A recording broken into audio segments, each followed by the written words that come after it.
Prevent చేసి ఒక జీవితం అంటే చాలా ఇంపార్టెంట్. వన్ హ్యూమన్ లైఫ్ కి ఈక్వలెన్స్ ఏం లేదు. Adilabad Congress party assembly incharge Kandi Srinivasa Reddy పేద రైతు కుటుంబంలో పుట్టి స్వయం కృషితో ఎదిగారు. పేదల కడుపు నింపాలన్న పెద్ద మనసుతో 3.5 ఏళ్ల కిందట చేపట్టిన నిత్యాన్నదాన కార్యక్రమం నిర్విరామంగా సాగుతుంది. అమెరికా నుంచి ఆదిలాబాద్కు వచ్చిన తర్వాత కేసీఆర్ ఫౌండేషన్ స్థాపించి దాని ద్వారా అనేక సేవా కార్యక్రమాలు కొనసాగిస్తున్నారు. పట్టణంలోని కంది శ్రీనివాసరెడ్డి క్యాంపు కార్యాలయం ప్రజాసేవ భవన్లో ప్రతిరోజు ఎంతో మంది ఆకలి తీరుస్తూ నిత్యాన్నదాతగా ప్రశంసలు అందుకుంటున్నారు.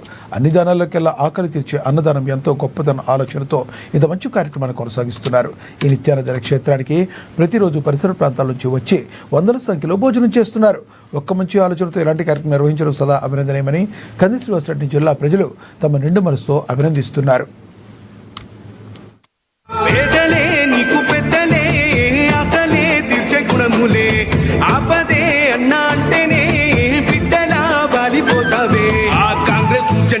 దండువన్నా నిరుపేద జనముకు నీడవన్నా నూరేళ్ళు వర్తిల్లు అన్నా మాయన్న అన్న కంది శ్రీనివాస రెడ్డన్నా కాంగ్రెస్ జెండల్ల దండువన్నా నిరుపేద జనముకు నీడవన్నా ఆదిలాబాదు ముద్దు బిడ్డవన్నా అన్న కంది శ్రీనివాస రెడ్డన్నా ఎండాలు దాటించి నిలిసినవయ్యో నీ నిండు మనసుకు జోహారులయ్యో పేదోళ్ళ పాలిటి పెద్దవు నీవే పేదైన అయ్యకు బిడ్డవు నీవే ఎండాలు దాటించి నిలిసినవయ్యో నీ నిండు మనసుకు జోహారులయ్యో పేదలే నీకు పెద్దలే ఆకలే తీర్చే గుణములే ఆపదే అన్నా అంటేనే బిడ్డలా వాలిపోతావే ఆ కాంగ్రెస్ జెండల్ల దండువన్నా నిరుపేద జనముకు నీడవన్నా.